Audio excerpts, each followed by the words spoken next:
당신은 베트남에 대해서 얼마나 알고 있습니까?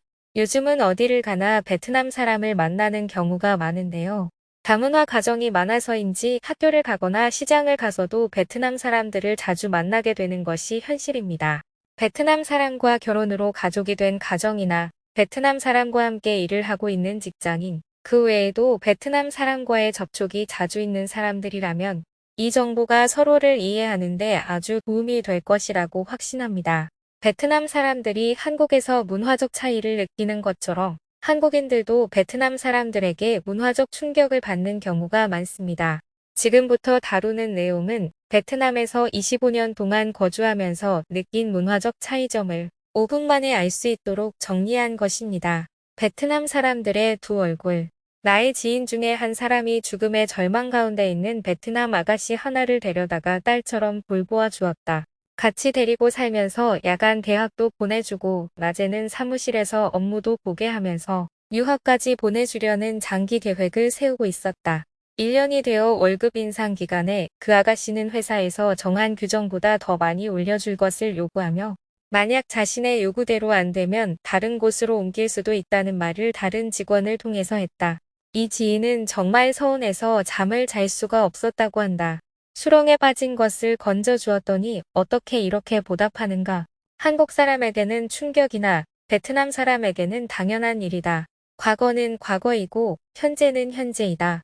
현재 자신의 실력이 월급을 더 받을 수 있는데 과거의 관계를 생각해서 그냥 참고 일하지 않는다는 것이다. 그래서 베트남의 유능한 직원을 놓치지 않으려면 두 가지를 잘해야 한다. 실력이 향상되면 월급도 올려주어야 하고 띵감도 주고받아야 한다. 베트남에 살려면 꼭 알아야 하는 단어가 띵감이다. 띵감은 우리말로 정감이다. 베트남을 정감의 문화라고 한다. 이성보다는 정이 앞서기 때문이다. 베트남 사회를 돌아가게 하는 핵, 그것이 띵감이다. 띵감은 관계를 윤택하게 해준다. 항상 정을 표현해야 하고 정을 주고받아야 한다. 그런데 베트남의 띵감은 우리의 정감과 약간 다른 면이 있다. 베트남의 띵감은 잔정이라는 것을 알아야 한다. 깊은 의리를 동반한 우정이 아닌 그냥 같이 있는 동안에 서로 사랑하면서 정을 주고받는 것이다. 그러니 우리식으로 내가 큰 정을 주었으니 기억해 달라고 해서는 곤란하다. 그런 걸 모르는 우리 한국 사람들이 정신없이 정을 쏟아붓는다. 그러다가 어느 날 내가 자기에게 해준 게 얼마인데 어떻게 이럴 수가 있는가 하며 깊은 상실감에 빠진다. 우리는 이것을 배신이라고 하나 베트남인의 입장에서는 상황성이다. 베트남인은 멀리 내다보는 안목이 우리보다는 짧다.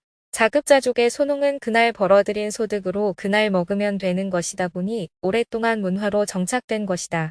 그래서 실증적인 사고가 발달되었다. 눈에 보이지 않는 미래를 위해 뭔가를 기약하는 것은 오히려 어리석은 일인 것이다. 한 기업인은 자신의 회사를 설립할 때부터 함께한 직원에게 정말 피부치처럼 잘해주었다고 한다. 한국도 보내주고 결혼할 때 가전제품 일체를 다 해주고 말이다. 그런데 어느 날 갑자기 회사를 그만두겠다고 했다는 것이다. 인수인계할 시간도 안 주고 당장 다른 데로 옮기겠다고 하니 얼마나 기가 막히겠는가.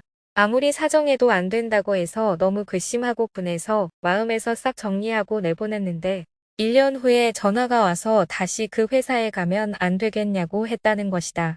우리 한국은 한번 이직한 회사에는 다시 들어가지 않는 것이 통례이다. 더군다나 고용주와 이렇게 안 좋게 헤어진 경우에는 더더욱 다시 들어갈 수 없다. 그러나 베트남은 화동의 문화이기 때문에 가능하다. 화동 문화는 갈등을 오래 지니지 않고 바로 화해하는 독특한 베트남 문화의 특성으로 작은 촌락에서 얼굴 붉히며 살 수 없으므로 묵은 감정을 빨리 털어버리고 새로운 관계를 재빨리 형성하며 살아가는 베트남인의 행동 양식이다. 이러한 화동의 습관으로 그 여직원은 다시 옛 직장으로 돌아오겠다고 한 것이다. 베트남에서 행복하게 살려면 조건 없이 사랑을 주면 된다. 내가 준 사랑이 되돌아오기를 기대하면 그건 사랑이 아니고 투자이다. 보통 한국 사람들은 투자는 하는데 사랑을 못한다. 베트남이 전쟁을 잘하는 이유. 베트남은 근현대사에 와서도 무려 5나라와 6번의 전쟁이 있었다. 프랑스, 일본, 미국, 캄보디아, 중국이다. 그리고 베트남은 강대국을 차례로 물리쳤다. 이길 수 없는 전쟁을 이겼다. 베트남 사람은 전쟁을 잘하는 민족이다. 베트남 역사가 전쟁의 역사였다는 것을 알 수 있다. 베트남은 동남아시아 국가 중에서 거대한 중국에 대해 유일하게 큰 소리를 칠 수 있는 민족이다. 오늘날 베트남은 동남아시아 국가 중에서 대중관계의 방파제 역할을 하는 매우 중요한 위상을 차지하고 있다. 베트남 사람들은 전면전을 피하고 거의 유격전을 펼친다. 장기전을 펼치면서 지형지물을 이용하고 날씨를 이용하면서 적을 지치게 해서 쫓아낸다. 약한 것을 가지고 강한 것을 물리치고 적은 무리를 취해서 많은 적을 물리치는 전략이다. 또 모든 백성이 전부 군인이 되기 때문이다. 남녀노소 할 것 없이 노인이든 청년이든 부녀자이든 심지어 소년이든 소녀이든 간의 전시에는 모두 군인으로 돌변한다.